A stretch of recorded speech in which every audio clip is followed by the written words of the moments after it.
வணக்கம். இன்னைக்கு நாம NV ஷாப்புங்கிற ஒரு நிறுவனத்தோட வணிக திட்டத்தை பத்தி கொஞ்சம் ஆழமா அலச போறோம். வணக்கம். இந்த தகவல்கள் எல்லாமே அந்த நிறுவனத்தோட நிறுவனர் ஒரு யூடியூப் வீடியோல கொடுத்த விளக்கத்திலிருந்து எடுத்தது. சரி. அவங்க என்ன மாதிரியான ஒரு வாய்ப்பு முன்வைக்கிறாங்க, அதோட முக்கிய அம்சங்கள் என்னங்கறத புரிஞ்சுக்கிறது தான் நம்ம நோக்கம். வாங்க இதுக்குள்ள இறங்கி பார்க்கலாம். நிச்சயமா. இந்த உரையாடல்ல அந்த வீடியோவில் அவங்க முன்வச்ச விஷயங்களை நாம பிரிச்சு பார்க்க போறோம். ஓகே. அதாவது அவங்க சொல்ற வணிக மாதிரி, எதிர்காலத்துக்கான அவங்களோட பெரிய பார்வை, என்னென்ன சேவைகள் கொடுக்கறதா சொல்றாங்க அப்படிங்கறத எல்லாம். முக்கியமா நாம இங்க பாக்குறது அந்த வீடியோல சொல்லப்பட்ட தகவல்களோட ஒரு பகுப்பாய்வு தான், இல்லையா? ஆமா, அது ரொம்ப முக்கியம். நாம சொல்றது இல்ல, அவங்க சொன்னதோட பகுப்பாய்வு. சரி, முதல்ல NV ஷாப் என்ன பிரச்சனைக்கு தீர்வு காண முயற்சி பண்றதா சொல்றாங்க. சுதந்திரம் வேணும். ஆமா, நல்ல வசதியா வாழணும், உலகம் சுற்றணும், கனவு வீடு கட்டணும்னு.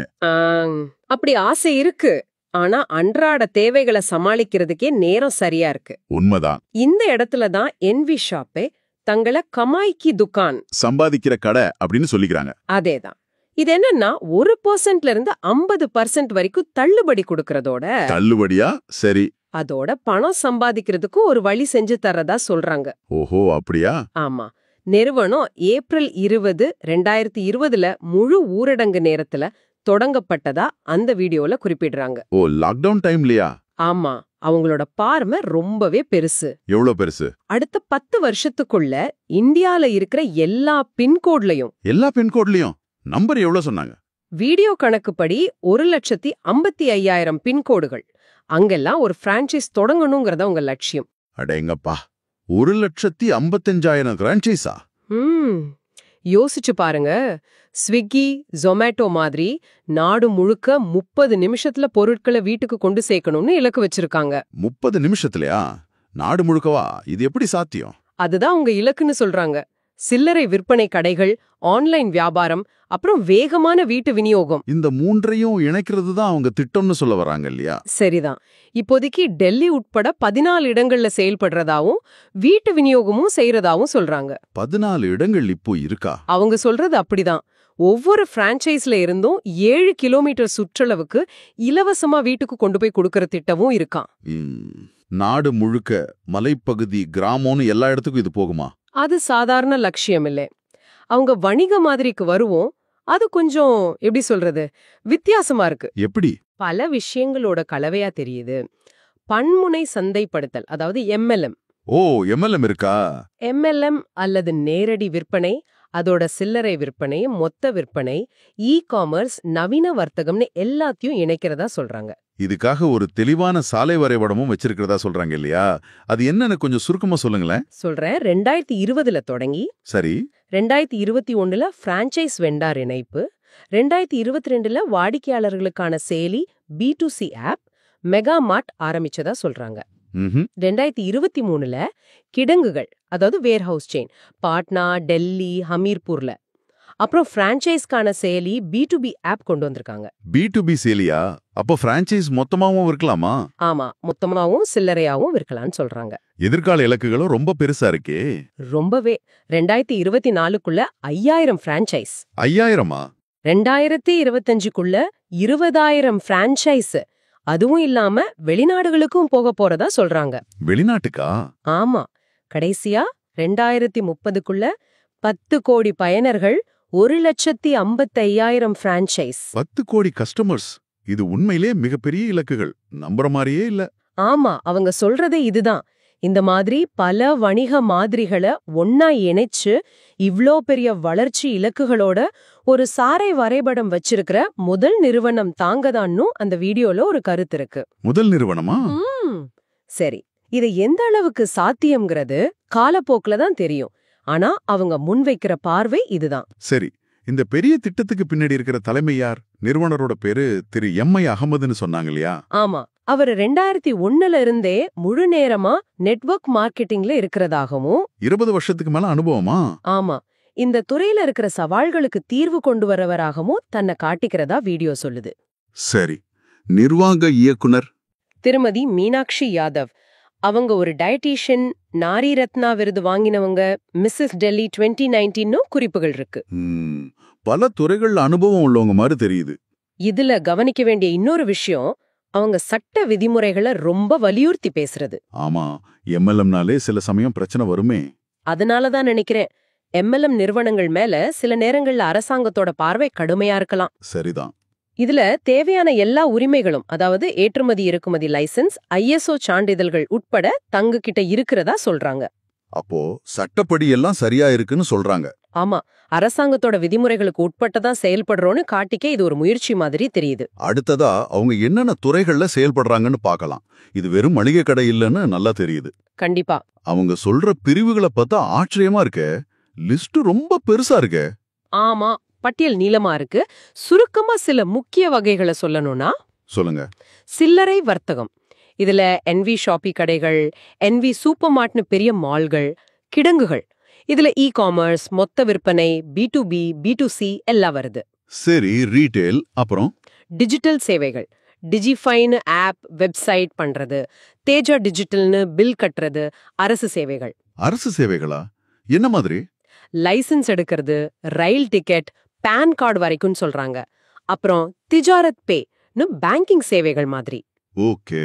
அப்புறம் சிறப்பு துறைகள், ஹெல்த் கேர்ல சொந்தமா 19 ஆரோக்கிய பொருட்கள் வச்சிருக்காங்களாம். சொந்த தயாரிப்புகளா? ஆமா, மியாஸ் ஃபேஷன்னு அவங்களுடைய ஆடை பிராண்ட், மெரி ப்ராப்பர்ட்டின்னு ரியல் எஸ்டேட் போர்ட்டல், நியாய் விதின்னு சட்ட உதவி. சட்ட உதவி எல்லாம் கூடவா? காலேஜ் சார்த்தின்னு ஆன்லைன் கல்வி, 11 பல்கலைக்கழகங்களோட தொடர்புல இருக்கிறதா சொல்றாங்க. NV டிஜிட்டல் எஜுகேஷன்னு நேரலை வகுப்புகள், டிஜிட்டல் மார்க்கெட்டிங், ஸ்போக்கன் இங்கிலீஷ் கத்துக்கலாம். கடைசியா ரோட் டு பாலிவுட்னு இசை நிகழ்ச்சி மேலாண்மை கூட பண்றாங்களாம். அடேங்கப்பா, இவ்ளோ பிரிவுகளா? இது எப்படி சாத்தியம்? அதுதான் எனக்கும் ஆச்சரியமா இருக்கு. மளிகை, பால், பேக்கரி, எலக்ட்ரானிக்ஸ், துணிகள்னு 12 சில்லறை துறைகள்ல கவனம் செலுத்துறதா சொல்றாங்க.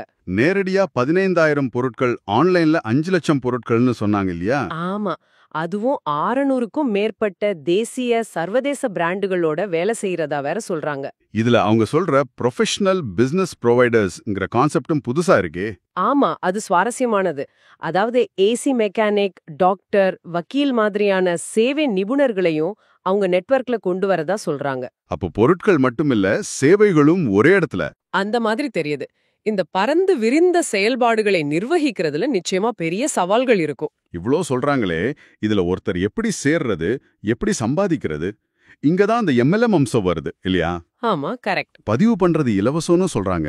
ஆனா சம்பாதிக்கணும்னா ஏதாவது ஒரு பொருளை வாங்கி ஐடியா ஆக்டிவேட் பண்ணணுமா? ஆக்டிவேஷனுக்கு என்னென்ன வழிகள் இருக்கு? வீடியோவுல சில வழிகளை சொல்றாங்க. தோராயமா 1000 ரூபாயில இருந்து 1000 ரூபாயில இருந்தா? ஆமா, 599 கூட இருக்குன்னு நினைக்கிறேன். 1001க்கு ஒரு கோர்ஸ் மாதிரி, 1498க்கு சில ஆரோக்கிய பொருட்கள், துளசி டிராப்ஸ், மல்டிபெரி ஜூஸ் மாதிரி சொன்னீங்க இல்லையா?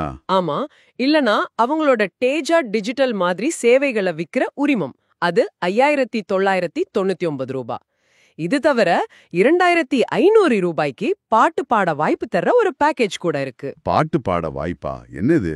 ஆமா, பாட்டு பதிவு செஞ்சு 26 தளங்கள்ல விளம்பரம் பண்ணுவாங்களாம். அதுக்கு ராயல்ட்டியும் உண்டுன்னு சொல்றாங்க. வினோதமா இருக்கே. சரி, எல்லா ஆக்டிவேஷனுக்கும் PV இருக்குமா? ஆமா, ஒவ்வொரு ஆக்டிவேஷனுக்கும் பாயிண்ட் வேல்யூ PV இருக்கு.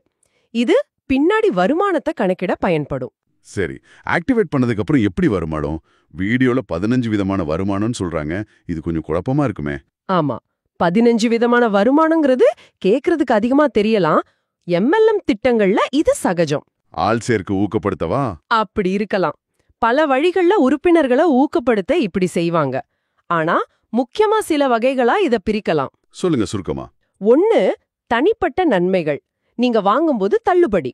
அது 1%ல இருந்து 50% வரைக்கும். சரி. நீங்களே குறிப்பிட்ட அளவுக்கு, அதாவது 1000 BV மேல வாங்கினா கேஷ்பேக் 0.5%. BVனா பிசினஸ் வால்யூமா? இது PV மாதிரி வேறயா? இது கமிஷன் கணக்கிட பயன்படுத்த இன்னொரு பாயிண்ட் சிஸ்டம். ஆன்லைன் பர்ச்சேஸ்க்கு 100% BV, மளிகைக்கு 25% BVன்னு சொல்றாங்க. ஓகே, வேற என்ன பெனிஃபிட்? தொடர்ந்து 2 வருஷம் மாசம் 3000 BVக்கு வாங்கினா கம்பெனி லாபத்துல 5% பங்கு, லாயல்டி போனஸ். சரி, இது சுயமா வாங்கினா? குழுவை சேர்த்தா அது 2வது வகை. நீங்க நேரடியா அறிமுகப்படுத்துறவங்களுக்கு கமிஷன். முதல் 2 பேருக்கு பிறகு ஒவ்வொரு நேரடி ஆக்டிவேஷனுக்கும் 200 ரூபாய். 200 ரூபாய். சரி. அப்புறம் உங்க கீழ 2 அணிகள் உருவாகும். பைனரி பிளான் மாதிரி 2 பக்கமும் பிவி மேட்ச் ஆனா அதுல 10% போனஸ், மேட்சிங் போனஸ். இதுக்கு லிமிட் உண்டா? டெய்லி லிமிட் 5000 ரூபாய் ஒரு ஐடிக்குன்னு சொல்றாங்க. ஓ, பைனரி மாதிரி. அப்புறம் உங்க குழுவுல இருக்கிறவங்க மறுபடியும் வாங்கும்போது பல நிலைகள், 20 நிலைகள் வரைக்கும் கமிஷன், ரீபர்ச்சேஸ் இன்கம். இது ஜெனரேஷன் பிளான் மாதிரி. இதுல எவ்வளவு கிடைக்கும்? மொத்த பிவில 12% பிரிச்சு தர்றதா சொல்றாங்க. முதல் 16 லெவலுக்கு 0.5%, அடுத்த 4 லெவலுக்கு 1%. இதுல பெரிய வருமானம் வரலான்னு கணக்கு காட்டுறாங்க. அப்புறம் நீண்ட காலத்துல? அது 3வது வகை. உங்க குழு நல்லா பெருசாகி வியாபாரம் நல்லா நடந்தா கார் ஃபண்ட், 10,000 பேர் பிவி. கார் வாங்க நிதியா? ஆமா, அதுக்கு கம்பெனி லாபத்துல 5%, 25 லட்சம் வரைக்கும். இதுக்கு கால வரம்பு இல்ல. அப்புறம் வீடு? House fund. அடுத்த 30,000 பேர் பிவி மேட்ச் ஆனா இதுக்கும் லாபத்துல 5%, 1 கோடி வரைக்கும். 1 கோடி? அப்புறம் ராயல்டி அல்லது பென்ஷன் ஃபண்ட். 5 லட்சம் பேர் பிவி 9 வருஷத்துக்குள்ள பண்ணா கம்பெனி லாபத்துல 5% வாழ்நாள் முழுசும் கிடைக்குமா. வாரிசுகளுக்கும் தொடரும்னு சொல்றாங்க. 2ஆம் தலைமுறை கருத்துன்னு சொல்றாங்க. வாரிசுக்கும் கிடைக்குமா? இது புதுசா இருக்கு. ஆமா, இது இல்லாம அங்கீகாரம், பரிசுகள்னு 4வது வகை. ரேங்க் சொன்னீங்களே, சில்வர், கோல்டு. ஆமா, silver, gold, pearl, diamond, crown ambassador வரைக்கும் 5 லட்சம் ஜோடி மேட்ச் ஆனா ரேங்க்குக்கு தனி போனஸ் இருக்கு. பரிசுகள் என்ன மாதிரி? சின்ன பொருட்களிலிருந்து பிளான் ஃபோல்டர், சேலை, டின்னர் செட், அப்புறம் ட்ராலி பேக், ஆரோ, தேசிய பயணம், துபாய் பயணம், Scooty, bike, car, Alto, Tiago, Nexon, Hector வரைக்கும், ஏன் 50 லட்சம் மதிப்புள்ள மார்ட் கூட பரிசா தர்றதா சொல்றாங்க. ஆனா இதுக்கு காலக்கெடு உண்டு. 50 லட்சத்துக்கு மார்ட்டா? அடேங்கப்பா. இது இல்லாம அதிக பிவி, 4000 பிவி ஆக்டிவேஷன்களுக்கு தனிய சிறப்பு பரிசுகள் இருக்கு. ரொக்கம், டிவி, லேப்டாப், பைக், பெரிய கார்கள், ஜாகுவார் வரைக்கும், ஏன் 1 கோடி, 5 கோடி, 10 கோடி மதிப்புள்ள மார்ட் கூட இதுல பரிசா இருக்குன்னு சொல்றாங்க. தலை சுத்துது. இவ்ளோ விஷயங்கள் இருக்கா? கடைசியா 5வது வகை. நீங்க ஒரு பிரான்ச்சைஸ் அல்லது வெண்டார அறிமுகப்படுத்தினா அவங்க டர்ன் ஓவர்ல 0.3% வாழ்நாள் கமிஷன். பிரான்ச்சைஸ் செட் பண்ண ஒரு தடவை 2% கமிஷனும் உண்டு. அப்போ சுருக்கமா சொன்னா, நீங்க வாங்கறதுக்கும் லாபம், ஆள் சேர்க்கறதுக்கும் லாபம், டீம் பெருசாக பலவிதமான போனஸ், பரிசுகள் கிடைக்க வாய்ப்பு இருக்குன்னு சொல்றாங்க. அப்படிதான் வீடியோ சொல்லுது. ஆனா இந்த மாதிரி எம்எல்எம் திட்டங்கள்ல வருமானம்ங்கிறது தனிநபரோட முயற்சி, சந்தை நிலவரம், குழுவோட செயல்பாடுன்னு பல விஷயங்களை சார்ந்தது. அது எப்பவும் ஞாபகம் இருக்கணும். நிச்சயமா. இதோட நம்பகத்தன்மையை கூட்டிக்க அவங்க சில விருதுகள் வாங்கினதா சொல்றாங்க இல்லையா? ஆமா, வேகமா வளர்ற மளிகை கடை விருது, ஸ்பாட்லைட் விருது, நடிகர் முஷ்டாக் கான் கையால வாங்கினதா சொல்றாங்க. குளோபல் பிசினஸ் அச்சீவ்மெண்ட் விருது, எம்எஸ்எம்இ தலைவர் கையால. சமீபத்துல கூட ஏதோ விருது சொன்னாங்க. ஆசியா ஐகான் விருது 2024. ஆமா, அது நடிகர் சோனு சூட், பிந்து தாரா சிங் கையால வாங்கினதா சொல்றாங்க. இந்த மாதிரி விருதுகள், பிரபலங்களோட அங்கீகாரம், இதையெல்லாம் ஒரு நிறுவனத்தோட நம்பகத்தன்மையை காட்ட பயன்படுத்துறது ஒரு உத்திதான். இது தவிர சில சாதனையாளர்களையும் முன்னிலைப்படுத்துறாங்க இல்லையா? ஆமா, திருவதி Rekha Kukreja double diamond car house fund தகுதி பெற்றவர்னும், திரு வாசித் அலி கார் ஃபண்ட் தகுதி போன்றவர்கள் இப்ப 140 பிரான்ச்சைஸ் இயங்கிட்டு இருக்கிறதாவும் வீடியோ சொல்லுது. அந்த வீடியோ கடைசியில இந்த வீடியோவை உங்களுக்கு யார் அனுப்புனாங்களோ அவங்கள தொடர்பு கொள்ளுங்கன்னு சொல்றாங்க. சரிதானே? ஆமா. சரி, பணம் கட்டுறது, எடுக்கிறத பத்தி என்ன சொல்றாங்க? சுலபமா? பணம் செலுத்த நேரடியா கம்பெனி அக்கவுண்ட்டுக்கு அனுப்பலாம். இல்லனா UPI, QR code, card, net banking, நேரடி டெபாசிட்னு பல வழிகள் இருக்கிறத சொல்றாங்க. பணம் எடுக்கிறது எப்படி? பணத்தை திரும்ப எடுக்கிறதுக்கு தினசரி எடுக்கலாம்னு சொல்றாங்க. மாசாந்திர வருமானம் தவிர மத்ததெல்லாம் டெய்லி வித்ட்ரா. எவ்வளோ எடுக்கலாம்? குறைஞ்சது 200 ரூபாய் எடுக்கலாம். இன்னைக்கு கோரிக்கை வச்சா நாளைக்கு பணம் கிடைக்கணும். பரவாயில்லையே. ஆனா 10% பிடித்தம் இருக்கணும் குறிப்பிடுறாங்க. ஓ, 10% பிடிப்பாங்களா? சரி சரி. நாம இப்போ என்வி ஷாப் திட்டம் பத்தி அவங்க வீடியோவில் சொன்ன நிறைய விஷயங்களை அலசிட்டோம். ஒரு சுருக்கமா பார்த்தா மிக மிக பெரிய லட்சியங்கள் இருக்கு. ஆமா, லட்சியங்கள் ரொம்ப பெருசு. எம்எல்எம், சில்லறை விற்பனை, காமர்ஸ்னு பலதை இணைக்கிற ஒரு கலவையான வணிக மாதிரி. ஏகப்பட்ட பொருட்கள் மற்றும் சேவைகள். சேவைகள் பட்டியல் ரொம்ப நீளம். அப்புறம் ரொம்பவே விரிவான பல அடுக்குகள் கொண்ட ஒரு வருமான திட்டம். இதுல பல போனஸ், பரிசுகள் வேற. இதெல்லாம் தான் முக்கிய அம்சங்கள். இது கேட்கறதுக்கு கவர்ச்சிகரமா இருக்கலாம். ஆமா, மேலோட்டமா பாக்கும்போது அப்படி தெரியலாம். ஆனா இதெல்லாம் நடைமுறைக்கு எந்த அளவுக்கு வருங்கிற கேள்வி எழத்தான் செய்யுது இல்லையா? நிச்சயமா. இறுதியா இந்த எல்லா தகவல்களையும் வச்சு நீங்க யோசிக்க வேண்டிய ஒரு விஷயம் இருக்கு. இந்த என்வி ஷாப் திட்டத்துல பல முகங்கள் இருக்கு. பல முகங்களா? எப்படி சொல்றீங்க?